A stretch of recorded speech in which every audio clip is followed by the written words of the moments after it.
اس programme کے اخراجات جو اسمر منسٹریز کے دوست اور پارٹنرز ادا کرتے ہیں۔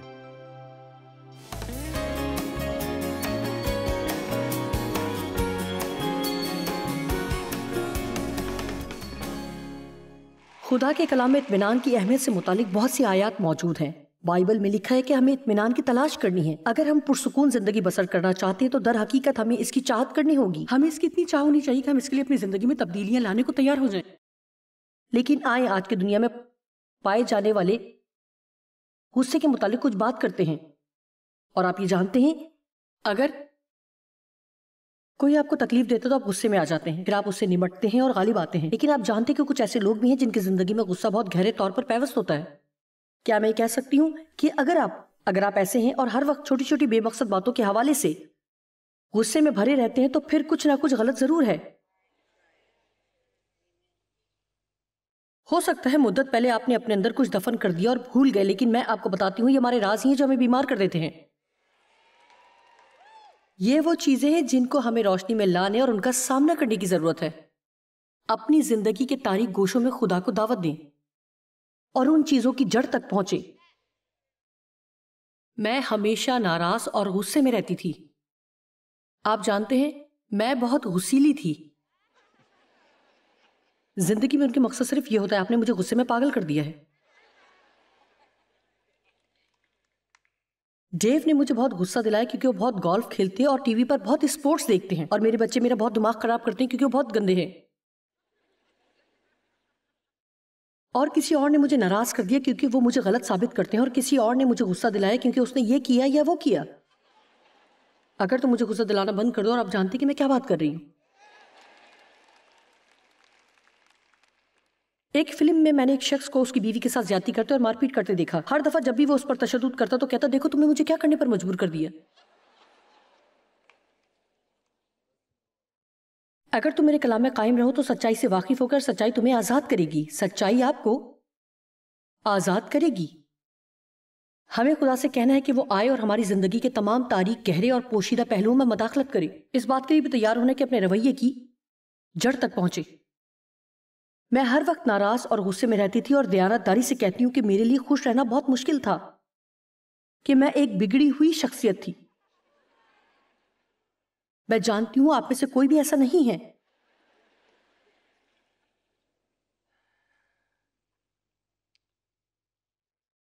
مجھے اس بات کا احساس نہ ہو کہ دراصل یہ بچپن سے میرے ساتھ تھا۔ میں غصے والی تھی، بہت گہرائی میں میرے اندر تھا، کیونکہ مجھے بچپن میں زیادتی کا نشانہ بنایا گیا۔ میرا بچپن مجھ سے چھین لیا گیا، میں نے اپنے بچپن کا لطف نہیں اٹھایا۔ اور نہ صرف یہ کہ میرے ساتھ جنسی زیادتی ہوئی، بلکہ مجھے شرمندگی سے بھی بھر دیا گیا۔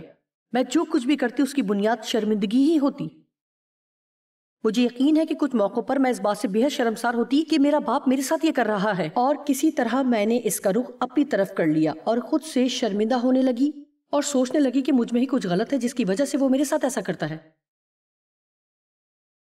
یہ میرا قصور ہے۔ اور میرے ذہن میں جیسے برسوں تک ایک ہی ریکارڈ چلتا رہا کہ میرے ساتھ کیا مسئلہ ہے، میرے ساتھ کیا مسئلہ ہے۔ میں نے سوچا چونکہ میں نے اپنا گھر چھوڑ دیا اور میں اس مشکل سے دور آ گئی ہوں، اس لیے اب مسئلہ نہیں ہوگا، لیکن مسئلہ تو میرے اندر تھا۔ یہ بہت اہم بات ہے کہ اپنے صلاح کار کے طور پر خدا اور پاک روح کو کہیں کہ وہ آپ کو آپ کے مسئلے کی جڑ دکھائے۔ یہ حیران کن بات ہے کہ اس بات کو سمجھنا ہمارے لیے کیا کر سکتا ہے۔ جواب ڈھونڈنے کے لیے آپ کو خدائی کی کسی مہم پر جانے کی ضرورت نہیں ہے، بلکہ خدا سے پوچھیں کہ وہ آپ کو دکھائے۔ خدا کی منت کریں کہ وہ آپ کو بتائے کہ میرے ساتھ مسئلہ کچھ اور تھا لیکن میں نہیں جانتی تھی کہ کیا ہے۔ میں خدا سے پیار کرتی تھی، میں چرچ بھی جاتی تھی، میں بہتر بننا چاہتی تھی، میں نہیں جانتی تھی میرے ساتھ مسئلہ کیا ہے۔ مثال کے طور پر مجھے لوگوں کے ساتھ اچھا برتاؤ کرنے میں مشکل پیش آتی تھی۔ میں بہت تند اور سخت مزاج تھی اور میرے اپنے اصول و ضوابط تھے، اور اگر آپ ان پر نہیں چلتے تو میں غصے میں آ جاتی۔ یوں لگتا میرے ساتھ زندگی گزارنا بہت مشکل ہے۔ لیکن کیا کوئی صرف میرے فائدے کے لیے کچھ سمجھ رہا ہے؟ کیا کوئی جانتا ہے کہ میں یہاں کیا بات کر رہی ہوں؟ ہو سکتا ہے آپ ایسے نہ ہو، لیکن آپ کسی ایسے کے ساتھ زندگی گزار رہے ہوں۔ میرا خیال ہے کہ میری کلیسیا دو حصوں میں بٹ گئی ہے، یا تو آپ مجھے پسند کرتے ہیں یا ڈیو کو۔ دونوں طرح سے میں آپ کی مدد کر سکتی ہوں۔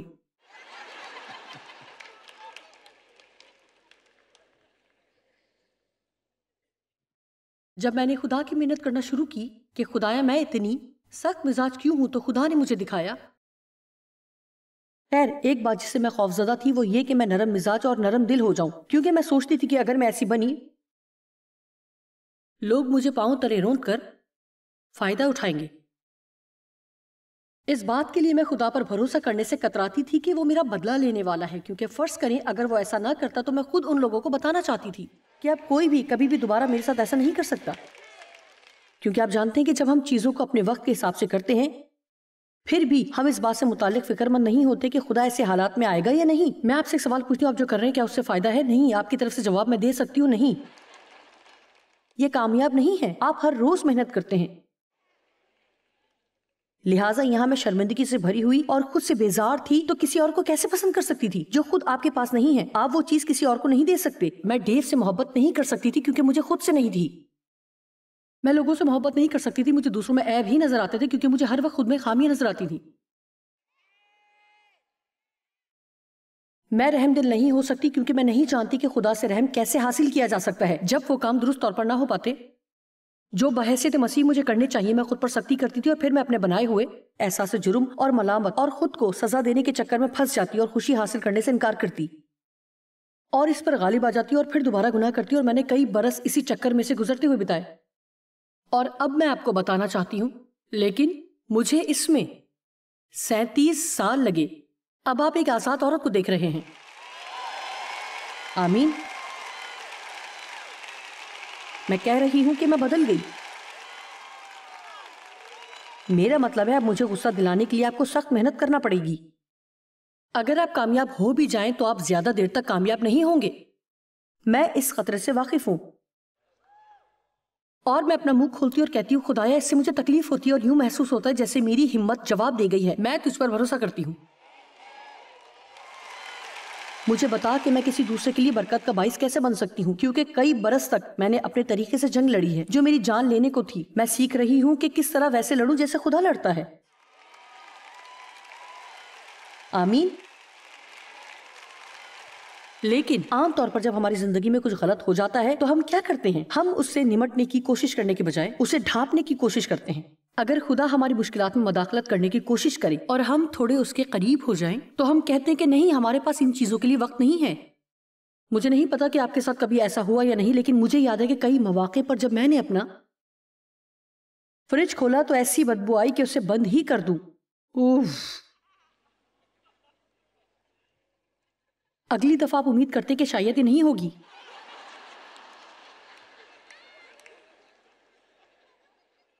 لہٰذا جب دوبارہ فریج کھولیں، جب دوبارہ ریفریجریٹر کھولیں تو خراب گوبھی کی بدبو سب سے بری ہوتی ہے، بہت ہی بری ہوتی ہے. اور پھر میں چند چیزوں کو آگے پیچھے کرتی ہوں اور مجھے پتا چل جاتا ہے، آپ جانتے ہیں، نہیں، میں جانتی ہوں کہ کیا کروں. اس سے مسئلہ حل ہو جائے گا.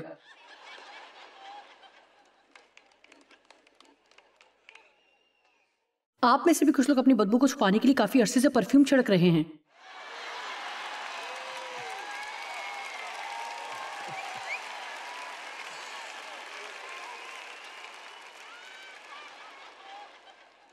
اور آپ جانتے ہیں کہ میں نہیں چاہتی کہ پورا فریج کھول کر رکھ دوں. میں نہیں چاہتی تھی کہ سب کچھ باہر نکال کر میز پر رکھوں، سبزیوں کے خانے باہر نکالوں، پھلوں کے خانے باہر نکالوں، اور ان تمام خانوں کے نیچے تہ میں پانی کے نکاس کے لیے ایک سوراخ ہے.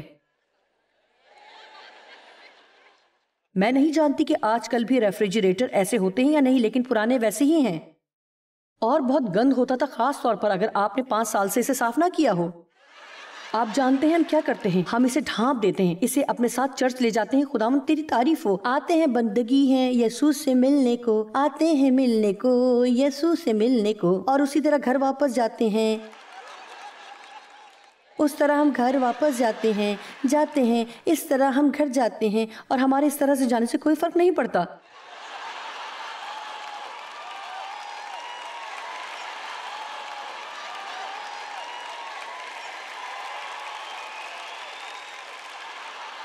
اور خدا کہتا ہے کہ اب گہرے طور پر صفائی کا وقت ہے. اپنی خوشبودار اسپرے پھینک دیں. اور اپنی زندگی کے چھپے ہوئے گوشوں میں پاک روح کو آنے کی دعوت دی، اور کہیں خداوند مجھے پرواہ نہیں کہ اس سے مجھے کتنی تکلیف ہوگی، لیکن میں فریب میں رہنے سے انکار کرتی ہوں۔ میں اپنے رویے کی ذمہ داری لیتی ہوں اور چاہتی ہوں کہ تو مجھے میرے مسئلے کی جڑ دکھائے کہ کیا ہے۔ آمین۔ کیا آپ جانتے ہیں کہ اگر ہمارے سیاستدان اپنے ملک کے لیے اسی طرح سے دعا کریں تو کیا کمال کی بات ہوگی؟ اگر وہ ایک اچھی دعائیہ میٹنگ منعقد کریں کہ خداوند آج کی دنیا میں جو ظلم ہو رہا ہے اس کی بنیادی وجہ ہم پر ظاہر کر، ہمیں دکھا کہ ہمارے اسکولوں کے ساتھ کیا مسئلہ ہے۔ ہاں 10 احکام، ہاں انہیں تو ہم نے اسکول سے نکال دیا ہے۔ ہم نہیں چاہتے کہ کوئی بھی انہیں دیکھ کر دل چکنی کا شکار ہو۔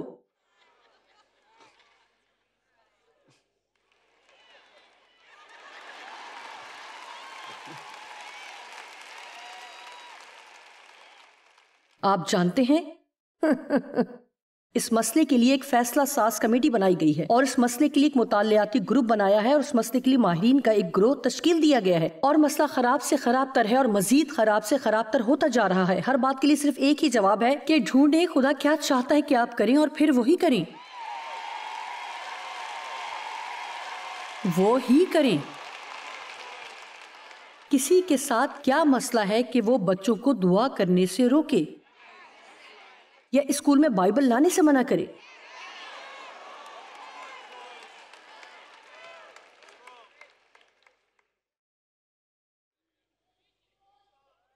کیا آپ جانتے ہیں میں نے ایک شادمان مسیحی بننے کا عزم کیا ہے، لیکن میں شادمان مسیحی نہیں بن سکتی۔ اگر میں اپنے مسائل کی بدبو پر خوشبو کا اسپرے کرتی رہوں تو میں کسی کی زندگی پر اثر انداز نہیں ہو سکتی۔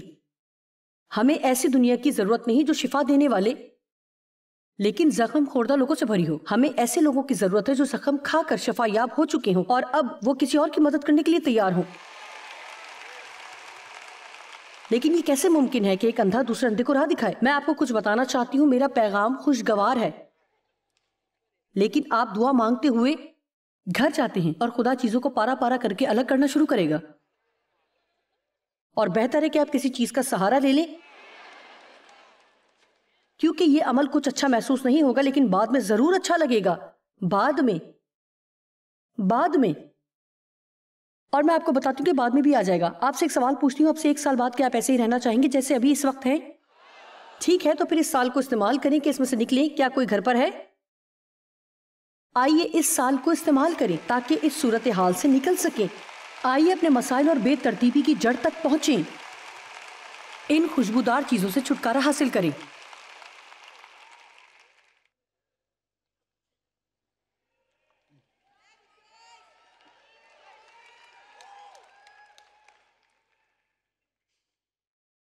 اکثر ہم ساری عمر اپنے برے رویے درست کرنے میں گزار دیتے ہیں اور ہمارے پاس وقت ہی نہیں بچتا کہ ان کی جڑ تک پہنچے۔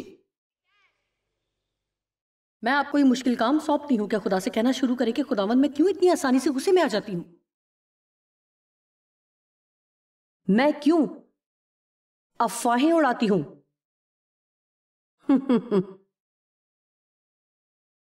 میں کیوں اس شخص سے اتنا جلتی ہوں؟ جب دوسروں کو ترقی ملتی ہے تو میں کیوں پاگل ہو جاتی ہوں؟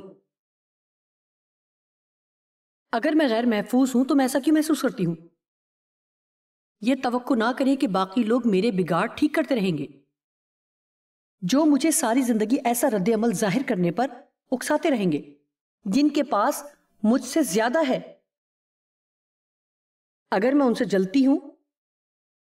سے جلتی اور کسی نہ کسی سے حسد کا شکار رہتی ہوں تو مجھے خود سے سوال کرنا پڑے گا، اور آپ جانتے ہیں میں کیا کہتی ہوں جوائس؟ یہ صریحاً بے وقوفی ہے۔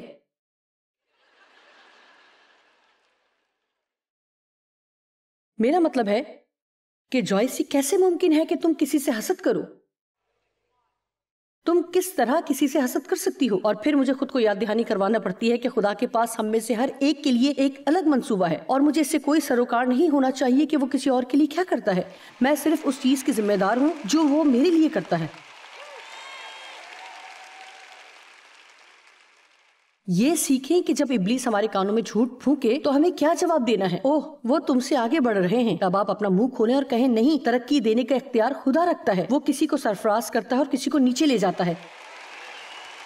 بائبل کہتی ہے جس کو کلام ملا ہے وہ دیانتداری سے کلام سنائے۔ سیکھیں کہ کس طرح منہ کھولنا ہے اور بلند آواز میں خدا کا کلام بولنا ہے۔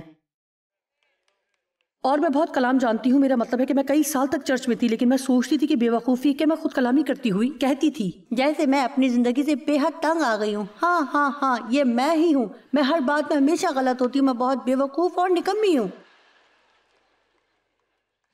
میں ایک سوال پوچھتی ہوں کہ آپ کا منہ اب تک نجات پا چکا ہے؟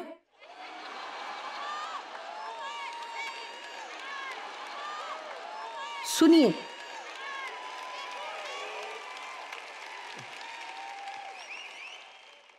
کیا آپ کی نجات آپ کے منہ تک پہنچ چکی ہے؟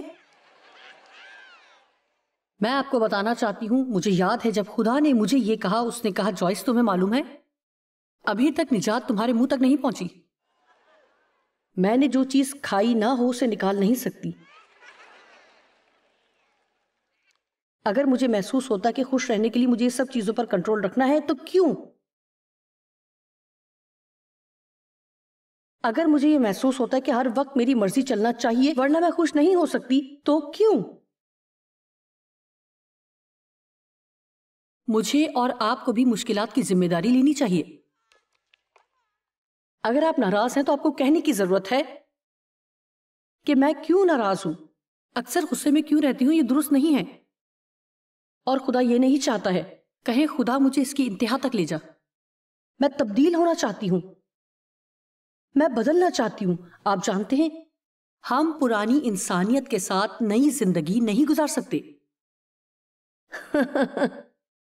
دیکھیں، میں چرچ جاتی ہوں، کیا ہم نہیں جانتے کہ آج دنیا کا سب سے بڑا مسئلہ یہ ہے کہ بہت سے لوگ دعویٰ تو کرتے ہیں کہ وہ مسیحی ہیں لیکن عملی طور پر وہ اس کے منکر نظر آتے ہیں۔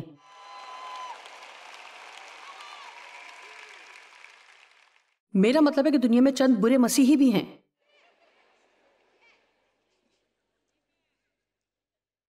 لوکا 5 باب میں یوں لکھا کہ کوئی آدمی نئی پوشاک میں سے پھاڑ کر پرانی پوشاک میں پیوند نہیں لگاتا، اور کوئی شخص نئی مے کو پرانی مشکوں میں نہیں بھرتا۔ اور ہم یہی کرنے کی کوشش کرتے ہیں۔ جب ہمارے اندر کوئی تبدیلی نہیں آتی تو ہم اپنے اوپر یہ مذہبی خول چڑھا لیتے ہیں، پرانی انسانیت کو اتار کر نئی انسانیت پہن لیں۔ غصے کو اتارنا اور محبت کو پہننا ہے۔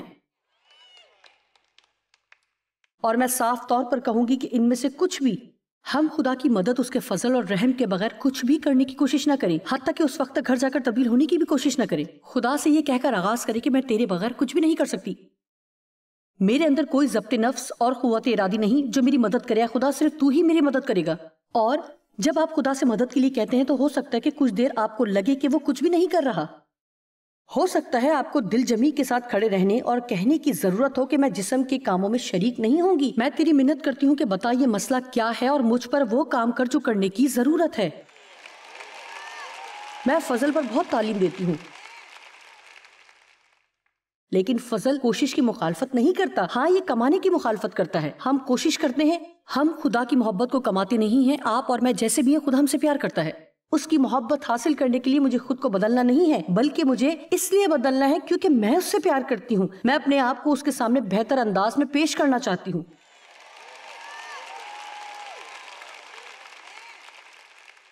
ہو سکتا ہے کہ میں بہت غصے میں رہتی ہوں، ہفتے میں 2-4 بار غصے سے پھٹ بھی پڑوں، میں پھر بھی آسمان پر جا سکتی ہوں، لیکن میں اس سے بڑھ کر کچھ چاہتی ہوں۔ میں پچھلے دروازے سے سکڑ کر جنت میں نہیں جانا چاہتی اور نہ ہی یہ چاہتی ہوں کہ وہاں بھی میں کنڈر گارڈن ہی میں رہوں۔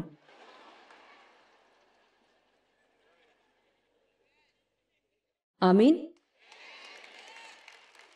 کیا میں آپ کو بتا سکتی ہوں، آپ میں سے بہت سے لوگ خدا کے بارے میں سنجیدہ ہیں۔ اگر ایسا نہ ہوتا تو ہفتے کی صبح آپ یہاں موجود نہ ہوتے، لہٰذا آپ جانتے ہیں شاید بہت سی باتوں کی